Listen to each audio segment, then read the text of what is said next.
நீங்க pentene series பார்க்கும்போது இந்த ஒரு விஷயத்த கன்ஃபார்மா நோட் பண்ணிருப்பீங்க. அதாவது பென் மாதிரி அப்பியரன்ஸ்ல இருக்கிற நம்ம ஆல்பிடா வந்து பாத்தீங்கன்னா ரொம்ப மாசான ஒரு கேரக்டர். சோ அந்த கேரக்டரோட ஃபுல் ஸ்டோரிய பத்தி தான் இந்த வீடியோல நம்ம பார்க்க போறோம். அந்த வகையில இந்த வீடியோல வந்து பாத்தீங்கன்னா ஒரு சில கொஸ்டினுக்கும் நமக்கு ஆன்சர் கிடைக்க போகுது. எப்படி நம்ம ஆல்பிடாவுக்கு பார்க்க அச்சஸ்ல பென் மாதிரி அப்பியரன்ஸ் கிடைச்சிச்சு, எப்படி கேல்வன் சயின்டிஸ்டான ஆஸ்மத்தோட ஹெல்ப்பே இல்லாம ஆல்பிடாவால ஒரு பவர்ஃபுல்லான அல்டிமேட்டிக்ஸ் கிரியேட் பண்ண முடிஞ்சிச்சு. அண்ட் தென் எப்படி ஆல்பிடா வந்து ஒரு மிகப்பெரிய வில்லன் ஆனாப்புல அப்படின்னு சொல்லி ஒவ்வொரு எபிசோடா பார்ப்போம். இதெல்லாம் வந்து பாத்தீங்கன்னா சீரீஸ்ல காமிச்ச எபிசோட்ஸ் தான். இது லைனா பார்க்கும்போது தான் உங்களுக்கு புரியும். Ben Ten Omniverse season 1 episode number 4 trouble Helix அப்படிங்கிற ஒரு எபிசோட்ல வந்து ஆரம்பிக்குது. ஆரம்பத்துல கேல்வன் சயின்டிஸ்டான ஆஸ்மத்துக்கு வந்து பாத்தீங்கன்னா அசிஸ்டண்டா ஜாயின்ட் ஆகி அதுக்கப்புறம் பென்னை வந்து மீட் பண்ற மாதிரி ஒரு எபிசோட்ல வந்து காமிச்சிருப்பாங்க. அப்ப ஆல்பிடா வந்து பாத்தீங்கன்னா ஒரு குட் பாயா இருப்பாப்புல.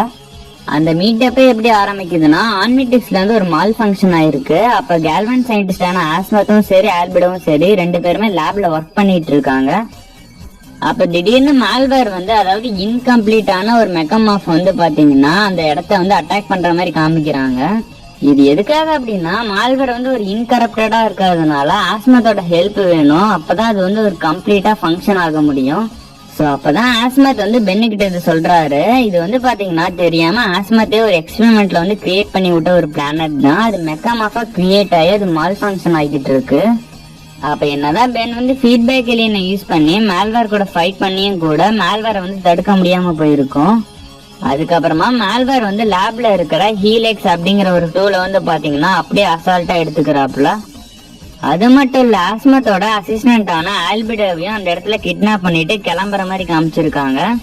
அப்ப அந்த இடத்துக்கு போனா நம்ம ஆல்பிடா வந்து அந்த ஹீலெக்ஸ வந்து பட்டி டிங்கரிங் பார்த்து மால்வேருக்கு அது ஃபங்க்ஷன் ஆகுற மாதிரி செட் பண்ணி கொடுக்கும் போதுதான் மால்வேர் வந்து அந்த ஹீலெக்ஸ ஃபங்க்ஷன் ஆக வச்சு எல்லா டெக்னாலஜியும் வந்து அப்சர்வ் பண்ணி பவர் ஏத்திக்கிட்டு இருக்கும் போதுதான் பென் வந்து டைமண்ட் யூஸ் பண்ணி ஃப்ரீஸ் பண்ணி டிஃபீட் பண்ற மாதிரி காமிச்சிருப்பாங்க. அந்த இடத்துல பென் காப்பாத்தினது ஆல்பிடாவை மட்டும் இல்ல எல்லா கேல்வன்ஸையும் தான். அதுக்கப்புறமா Ben Ten alien force season 2 episode number 3ல வந்து பாத்தீங்கன்னா குட் காப்பி பேட் காப்பி அப்படிங்கிற ஒரு எபிசோட்ல ஆல்பிடா வந்து பென் மாதிரி அப்பியரன்ஸ் காமிச்சிருப்பாங்க. அப்ப பென்னுக்கும் சரி கெவினுக்கும் சரி யாரு பென்னுன்னே தெரிஞ்சிருக்காது. இந்த இடத்துல ஆல்பிடாவுக்கு வந்து எப்படி ஹியூமன் ஃபார்ம் கிடைச்சிச்சு அப்படின்னு சொல்லி 3 பேருமே கன்ஃபியூஸ்ல இருக்கும் போதுதான் ஆல்பிடாவே வந்து சொல்றாப்புல.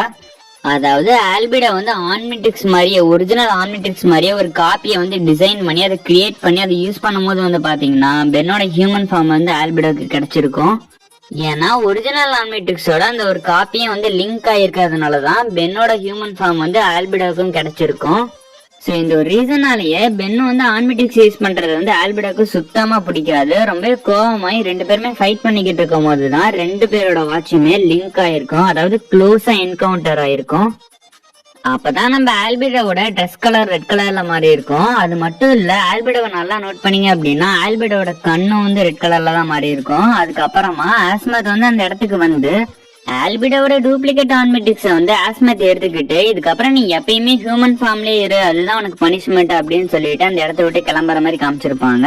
அங்க இருந்து அப்படியே கட் பண்ணா அதே pentene alien force season 3 episode number 19 final battle part 1 எபிசோட்ல வந்து பாத்தீங்கன்னா ஆல்பிடா வந்து ஆஸ்மத்தோட லேப்ல இருந்து அல்டிமேட்ரிக்ஸ் அதாவது இன்கம்ப்ளீட்டா இருக்கிற அல்டிமேட்ரிக்ஸ் வந்து அங்க இருந்து எடுத்துக்கிட்டு கிளம்புனதுக்கு அப்புறமா ரொம்பவே சீக்ரெட்டான ஒரு பிளேஸ்ல அதாவது ஒரு டனல்ல வந்து பாத்தீங்கன்னா ஒரு அல்டிமேட்ரிக்ஸ் வந்து கிரியேட் பண்ற மாதிரி காமிச்சிருப்பாங்க. இந்த வாட்டி ஆல்மேட்ரிக்ஸ் கிரியேட் பண்ணல, ஆல்பிடா வந்து ஒரு அல்டிமேட்ரிக்ஸே கிரியேட் பண்ற மாதிரி காமிச்சிருப்பாங்க. அப்பயும் கூட ஆல்பிடாக்கு வந்து ஒரு கேல்வன் ஃபார்மே கிடைச்சிருக்காது. ஏன்னா ரீகாலிபிரேட்டான ஆல்மேட்ரிக்ஸ்ல எந்த ஒரு கேல்வன் ஃபார்முமே இருக்காது. ஆனா வந்து பாத்தீங்கன்னா இந்த வாட்டி ஒரிஜினல் ஆல்மிட்டிக்ஸ் ஆல்பிடாக்கு வந்து தேவைப்படும். ஏன்னா ஒரிஜினல் ஆல்மிட்டிக்ஸ் இருந்தாதான் அதை ரீசெட் பண்ண முடியும். சோ அப்பதானே ஆல்பிடாக்கு வந்து கேல்வன் ஃபார்ம் கிடைக்கும். இதனாலேயே எதிரிக்கு எதிரி நண்பன் அப்படிங்கிற மாதிரி வில்கேக்ஸ் கூட வந்து பாத்தீங்கன்னா பார்ட்னரா ஜாயின்ட் ஆகுறாப்புல. அதுக்கப்புறமா ஒரு மிகப்பெரிய மாஸ்டர் பிளான போட்டு ஆல்பிடாவே சோலோவா போய் குவென்னையும் கெவினையும் வந்து பாத்தீங்கன்னா ட்ராப் பண்ணி கேப்சர் பண்ணதுக்கு அப்புறமா ஆன்மிட்டிக்ஸ கொடுத்தாதான் ரெண்டு பேர்த்தையும் ரிலீஸ் பண்ணுவேன் அப்படின்னு சொல்லி மிரட்டினதுக்கு அப்புறமா தான் பென் வந்து பாத்தீங்கன்னா ஆன்மிட்டிக்ஸ் வந்து கொடுக்கற மாதிரி ஒரு சூழ்நிலை வந்திருக்கும். அது மட்டும் இல்ல, இன்னொரு முக்கியமான விஷயமும் இருக்கு. அப்பதான் பென்னுக்கும் சரி நமக்கும் சரி அல்டிமேட்ரிக்ஸ்னா என்ன அப்படிங்கறத வந்து காமிச்சிருப்பாங்க. அப்பதான் வில்கேக்ஸ் நினைச்ச மாதிரியே வில்கேக்ஸ் கிரியேட் பண்ணி வச்ச எல்லா டிவைஸும் ஒரே எலினா டிரான்ஸ்ஃபர்மேஷன் எடுக்கிற மாதிரி காமிச்சிருப்பாங்க. ஆனாலுமே ஆல்பர்டா கிட்ட வந்து அல்டிமேட்ரிக்ஸ் இருக்கும், அதே மாதிரி வில்கேக்ஸ் கிட்ட ஆன்மேட்ரிக்ஸ் இருக்கும். இப்ப அப்படியே கட் பண்ணா ஃபைனல் பேட்டில் பார்ட் 2 எபிசோடு வந்து அப்படியே கண்டினியூ ஆகுது. இதெல்லாம் நடந்து முடிஞ்சதுக்கு அப்புறமா பென் வந்து ரொம்ப டிப்ரெஸ்ஸா இருக்கும் போது ஆஸ்மத் வந்து ஒரு உண்மையை சொல்லியிருப்பாரு. அதாவது இந்த ஒரு ஆன்மேட்ரிக்ஸே உன் அங்கிள் கிராண்ட்பா மேக்ஸ்க்காக தான் கிரியேட் பண்ண அப்படின்னு சொல்லி. அண்ட் தென் அதே மாதிரியே ஆஸ்மத் வந்து வில்கேக்ஸை டிஃபீட் பண்ணா உனக்கு வாட்ச் எல்லாம் தேவையே படாது அப்படின்னு சொல்லியிருப்பாரு. ஃபைனலா குவென்னோட மேஜிக் பவர்ஸால வில்கேக்ஸ் இருந்த ஷிப்புக்கே வந்து பாத்தீங்கன்னா எல்லாருமே டெலிபோர்ட் ஆயிருப்பாங்க. அங்க வந்ததுக்கு அப்புறமா பென் வந்து வில்கேக்ஸுக்கு கொடுத்த ஆன்மேட்ரிக்ஸை வந்து 30 செகண்ட்ல செல்ஃப் டிஸ்ட்ராக்ஷன் மோடா வெடிக்க வச்சதுக்கு அப்புறமா பென் வந்து சும்மா இல்லாம ஆல்பிடாவோட அல்டிமேட்ரிக்ஸ்லயும் அந்த டைம் லிமிட்டை செட் பண்ணி, அதாவது செல்ஃப் டிஸ்ட்ராக்ஷன் மோட செட் பண்ணதுக்கு அப்புறமா ஆல்பிடாவை ஈஸியா அந்த வாட்சை கழட்டி பென்னுக்கு கொடுக்குற மாதிரி காமிச்சிருப்பாங்க. இவங்க 2 பேத்தையும் டிஃபீட் பண்ணதுக்கு அப்புறமா பென்னுக்கு வந்து ஒரு புது வாட்சா அல்டிமேட்ரிக்ஸே வந்து கிடைச்சிருக்கும். இன்னும் எக்ஸாக்டா சொல்லணும் அப்படின்னா இந்த அல்டிமேட்ரிக்ஸை வச்சுதான் இன்னொரு சீரீஸே வந்து பாத்தீங்கன்னா ரொம்ப மாசா கொண்டு போயிருப்பாங்க. அதுக்கப்புறமா பென்டன் அல்டிமேட் ஏலியன்ல டபுள் ஆர் நத்திங் அப்படிங்கிற ஒரு எபிசோட்ல வந்து பாத்தீங்கன்னா ஆல்பிடா வந்து இன்னமும் ஹியூமன் ஃபார்ம்ல உயிரோட தான் இருக்க மாதிரி காமிச்சிருப்பாங்க. இன்னொரு விஷயத்த நல்லா நோட் பண்ணீங்க அப்படின்னா ஆல்பிடா ஹியூமன் ஃபார்ம்ல இருக்கும் போது நல்லாவே பசி எடுக்கும். அப்படி விதவிதமா சாப்பிடணும் அப்படின்னா அதுக்கு பணம் தான் வேணும். சோ அந்த ஒரு பணத்துக்காகவே லைவ் டிவி ஷோ வந்து பாத்தீங்கன்னா கிரியேட் பண்ணி அதுக்கு ஆடியன்ஸா பென்னும் கூட வந்திருப்பாப்புல.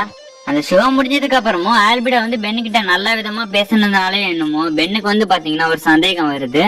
அந்த சந்தேகத்தை தீக்கிற விதமா ஆல்பிடாவோட இடத்துக்கே பென் போய் பார்க்கும் போதுதான் ஒரு விஷயம் தெரிய வருது. அந்த இடத்துல ஆல்பிடா கண்டுபிடிச்ச ஒரு மிஷின் வந்து இருக்கு அப்படின்னு. இத பார்த்து நம்ம பென் வந்து அல்டிமேட் ஸ்பைடர்மேன்க்கு அந்த மிஷினுக்குள்ள என்ட்ரி ஆனதுக்கு அப்புறமா அந்த இடத்துல நல்லா நோட் பண்ணீங்க அப்படின்னா ஆல்பிடா அந்த மிஷினுக்குள்ளதான் இருக்க மாதிரி காமிச்சிருப்பாங்க.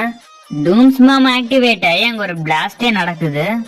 இதெல்லாம் நடந்து முடிஞ்சதுக்கு அப்புறமா தான் இந்த ஒரு மிஷினை பத்தியே தெரிய வரும். அதாவது ஆல்பிடா வந்து பாத்தீங்கன்னா இந்த சிட்டி அழிக்கிறதுக்காக இந்த ஒரு மிஷினை வந்து தயாரிக்கல, தன்னோட ட்ரூ ஃபார்மான கேல்வன் ஃபார்ம் மீட்டு கொண்டு வரணும் அப்படின்றதுக்காக தான் இந்த ஒரு மிஷினை கிரியேட் பண்ண அப்படின்னு சொல்லி ஆல்பிடாவே மென்ஷன் பண்ணிருப்பாரு. ஆனா வந்து பாத்தீங்கன்னா இது தெரியாம பென் வந்து அந்த மிஷினுக்குள்ள என்ட்ரி ஆனதுனாலயே ஆல்பிடாக்கு வந்து தன்னோட ட்ரூ ஃபார்மான கேல்வன் ஃபார்ம் வந்து கிடைச்சிருக்கும். ஆனா கொஞ்ச நேரத்துக்கு தான் அது கிடைச்சிருக்கும். ஆனா திரும்பவும் ஹியூமன் ஃபார்முக்கு தான் மாறுற மாதிரி காமிச்சிருப்பாங்க. இதுல இன்னொரு விஷயமும் இருக்கு. ஆல்பிடாவால வந்து பாத்தீங்கன்னா ஆன்மேட்ரிக்ஸே இல்லாம ஏலியன் ஃபார்முக்கு வந்து மாறிட முடியும். அது வேற எப்படி இல்ல, அல்டிமேட்ரிக்ஸ் வந்து அதுல லிங்க் ஆனதுனாலதான். ஃபைனலா இந்த எபிசோட் எண்ட்ல ஆல்பிடா வந்து ராத் ஏலியனை யூஸ் பண்ணி எக்கோ ஏலியனை வந்து டிஃபீட் பண்ணலாம் அப்படின்னு சொல்லி நினைச்சிட்டு இருக்கும் போதுதான் பென் வந்து எக்கோ ஏலியனை வச்சு ராத்தை டிஃபீட் பண்ண மாதிரி காமிச்சிருப்பாங்க. அந்த எபிசோட அப்படியே முடிஞ்சிருக்கும். அடுத்த நெக்ஸ்டா இருக்கிறது Ben Ten Omniverse season 4 episode number 7ல வந்து பாத்தீங்கன்னா திரும்பவும் ஆல்பிடாவை காமிச்சிருப்பாங்க. அதுவும் அல்டிமேட் ஹைஸ்ட் அப்படிங்கிற ஒரு எபிசோட்ல. முக்கியமா இந்த எபிசோட்ல பிளம்மர்ஸோட ஜெயில இருந்த ஆல்பிடா வந்து பாத்தீங்கன்னா அந்த இடத்த விட்டு தப்பிச்சு போய் திரும்பவும் எதிரிக்கு எதிரி நண்பன் அப்படிங்கிற மாதிரி ஆல்பிடா வந்து கைபர் கூட பார்ட்னர் ஆகி கைபரோட ஒரு சில டிவைஸை யூஸ் பண்ணி பென்னு மாதிரியே வேஷம் போட்டு ஆல்பிடா வந்து பாத்தீங்கன்னா எல்லாத்தையும் ஏமாத்திட்டு இருப்பாரு. முக்கியமா ரூக்கியும் ஆர்ஜிடியும் தான். அதுக்கப்புறமா ரூக்கியும் ஆர்ஜிடியும் வந்து பாத்தீங்கன்னா வைல்ட் வேனை யூஸ் பண்ணி அப்ப இன்னொரு விஷயத்தையும் நீங்க நல்லா நோட் பண்ணி பாத்தீங்கன்னா ஆல்பிடா கிட்ட இருக்கிறது அல்டிமேட்ரிக்ஸும் இல்ல ஆன்மேட்ரிக்ஸும் இல்ல, அது வந்து பாத்தீங்கன்னா ஒரு ஸ்டெபிலைசர் தான். இந்த ஒரு ஸ்டெபிலைசரை யூஸ் பண்ணி கூட ஆல்பிடாவால அல்டிமேட் டிரான்ஸ்ஃபர்மேஷன் வந்து எடுக்க முடியும். அப்படிதான் அல்டிமேட் ஹியூமங்கஸரை காமிச்சிருப்பாங்க, அல்டிமேட் எக்கோவை காமிச்சிருப்பாங்க, அதே மாதிரி அல்டிமேட் ஸ்பைடர்மேன்கையும் காமிச்சிருப்பாங்க. இது மூணுலயும் எனக்கு பிடிச்சது அல்டிமேட் எக்கோ தான். உங்களுக்கு இது மூணுல எது பிடிச்சிருக்கு அப்படின்னு சொல்லி கீழே கமெண்ட் பண்ணுங்க. ஃபைனலா எப்பயும் போல அந்த எபிசோட் எண்ட்ல இன்ஸ்பெக்டர் 13 வந்து அரெஸ்ட் பண்ணிருப்பாங்க. ஆனா ஆல்பிடா மட்டும் வந்து பாத்தீங்கன்னா மிஸ் ஆயிருப்பாப்புல. அது வேற எப்படி இல்ல, கைபர் வந்து ஆல்பிடா கூட பார்ட்னரா ஆனதுனால கைபரே வந்து பாத்தீங்கன்னா ஆல்பிடா ரெஸ்கியூ பண்ண வந்திருப்பாரு. சோ அப்பதான் ஒரு முக்கியமான ஒரு விஷயத்தையும் காமிச்சிருப்பாங்க. அது வேற ஒண்ணும் இல்ல, ஆல்பிடாவால ட்ரூ ஃபார்மான கேல்வன் ஃபார்முக்கு வந்து மாற முடியும். அது மட்டும் இல்ல, ஆல்பிடாவால அல்டிமேட் ஆல்பிடாவாவும் மாற முடியும். அதுக்கப்புறமா கைபரும் ஆல்பிடாவும் டீம் சேர்ந்ததுக்கு அப்புறமா ஃபிஸ்ட் ஃபுல் ஃபார் பிரெயின் அப்படிங்கிற பென்டன் ஆம்னிவர்ஸ் எபிசோட்ல வந்து பாத்தீங்கன்னா ஆல்பிடாவை கிரவுண்ட் டவுன்ல பார்த்த உடனே பென்னூருக்கும் ஃபாலோ பண்ணி போய்கிட்டு இருப்பாங்க. அப்ப ஆல்பிடா வந்து ஸ்பேஸ் ஷிப்ல தப்பிச்சு போற மாதிரி காமிச்சிருப்பாங்க. அப்ப அங்கே கைபரோட வலையில சிக்கலாம் நம்ம பென் வந்து பாத்தீங்கன்னா கான்சியஸ்னஸ் இழந்ததுக்கு அப்புறமா எந்த இடத்துல இருக்குன்னே தெரியாம கைபரை மீட் பண்ணி திரும்ப ஒரு ஃபைட்டை வந்து ஆரம்பிக்குது. இப்படி போய்கிட்டு இருக்கும் போது பென் வந்து டிடோயிலினை யூஸ் பண்ணி மல்டிபிள் குளோன்ஸை உருவாக்க, அதே மாதிரி கைபரும் சும்மா இல்லாம நிமிட்ரிக்ஸ் யூஸ் பண்ணி தன்னோட பெட்டியை வந்து மல்டிபிள் குளோன்ஸை உருவாக்கி ஒரு பேட்டில நடக்குது. இந்த ஒரு ஃபைட்டுக்கு அப்புறமா பென் வந்து ஜெட்ரே மாதிரி இருக்கிற ஒரு ஏலியனை யூஸ் பண்ணி டைரக்டா ஆல்பிடோ இருக்கிற ஷிப்புக்கே உள்ள நுழைஞ்சதுக்கு அப்புறமா அங்கேயும் ஒரு பேட்டிலே நடக்குது, ஆல்பிடோ வெர்சஸ் பென் அப்படின்னு சொல்ல போனா பென்னால வந்து பாத்தீங்கன்னா ஆல்பிடோவை கண்ட்ரோலே பண்ண முடியாம போயிருக்கும். எது வரைக்கும்னா ஃபீட்பேக் அப்பியர் ஆகிற வரைக்கும் தான். அதுக்கப்புறமா ஃபீட்பேக் ஏலியனை வச்சு ஆல்பிடோவை டிஃபீட் பண்ணதுக்கு அப்புறமா ஆல்பிடோ வந்து ஆல்ரெடி ஆஸ்மெத்தை வந்து கேப்சர் பண்ணி தன்னோட கண்ட்ரோல்ல வச்சிருக்கிறத வந்து பாத்தீங்கன்னா கைபரே வந்து சொல்றாப்புல. சோ இப்படிதான் இந்த ஒரு எபிசோடு ரொம்ப ட்விஸ்டா வந்து முடியுது. ஆஸ்மெத் வந்து ஆல்பிடோவோட கண்ட்ரோல்ல இருக்க மாதிரி. அடுத்து நெக்ஸ்டா ஃபியூ மோர் பிரெயின்ஸ் அப்படின்னு சொல்லி இந்த எபிசோடு வந்து அப்படியே கண்டினியூ ஆகுது. உங்களுக்கே தெரியும் ஆஸ்மெத் வந்து ரொம்ப இன்டெலிஜென்ட்டான ஒரு சயின்டிஸ்ட் அப்படின்னு சொல்லி. அப்படி இருக்கும்போது இந்த ஒரு எபிசோட்ல வந்து பாத்தீங்கன்னா ஆல்பிடோ வந்து ஆஸ்மெத்தோட பிரெயினை கண்ட்ரோல் பண்ணி ஒரு கிரீன் கலர் ஆர்ப்ல வந்து பாத்தீங்கன்னா அடைச்சு வச்சு ஆஸ்மெத்துக்கு தான் யாருன்னே தெரியாத மாதிரி பண்ணி வச்சிருப்பாப்புல. இதெல்லாம் பார்த்து நம்ம பென் வந்து டெரஸ்பின் ஏலியனை யூஸ் பண்ணி ஆஸ்மெத்தையும் சரி ஆஸ்மெத்தோட பிரெயினையும் சரி எடுத்துக்கிட்டு ஒரு ஸ்பேஸ் ஷிப்பை வந்து தப்பிக்கிற மாதிரி காமிக்கிறாங்க. இப்ப அப்படியே பென்னு தப்பிச்ச ஸ்பேஸ் ஷிப்ல போய் பார்த்தா பென்னும் ஆஸ்மெத்தும் வந்து பாத்தீங்கன்னா சின்ன பிள்ளைத்தனமா விளையாண்டுட்டு இருக்காங்க. இப்ப அப்படியே கட் பண்ணா அல்டிமேட் ஆல்பிடோ அந்த ஸ்பேஸ் ஷிப்பை தடுத்து பென்னுக்கும் ஆல்பிடோக்கும் வந்து பாத்தீங்கன்னா ஒரு மிகப்பெரிய ஃபைட்டே நடக்குது. இருந்தாலும் பென்னால வந்து பாத்தீங்கன்னா அல்டிமேட் ஆல்பிடோவை கண்ட்ரோலே பண்ணிருக்க முடிஞ்சிருக்காது. அப்பதான் ஆல்பிடோ கூட ஃபைட் பண்ணணும் அப்படின்றதுக்காக ஆஸ்மெத்தே தெரியாம அட்டாமிக் ஏலியனை வந்து அன்லாக் பண்ண மாதிரி காமிக்கிறாங்க. அதுக்கப்புறம் அட்டாமிக் ஏலியனை யூஸ் பண்ணி ஆல்பிடோவை டிஃபீட் பண்ணதுக்கு அப்புறமா இப்ப அப்படியே ஆல்பிடோவோட மேட்டருக்கு வருவோம். ஆஸ்மெத் வந்து ஆல்பிடோவோட அல்டிமேட்ரிக்ஸ் மாதிரி இருக்கிற அந்த ஸ்டெபிலைசரை வந்து பாத்தீங்கன்னா ஒரு சில மாடிஃபிகேஷன் பண்ணி திரும்பவும் அந்த அல்டிமேட்ரிக்ஸ ஆல்பிடோ கிட்டே கொடுத்து ஆல்பிடோக்கு வந்து பாத்தீங்கன்னா ஒரு பனிஷ்மெண்ட் கொடுக்குற மாதிரி காமிக்கிறாங்க. அந்த பனிஷ்மெண்ட் வேற எதுவுமே இல்ல, இனிமே எப்பயுமே ஆல்பிடோவால ஹியூமன் ஃபார்ம்ல மட்டும்தான் இருக்க முடியும். அதுவும் பெரிய பென்னா இல்ல, குட்டி பென்னா.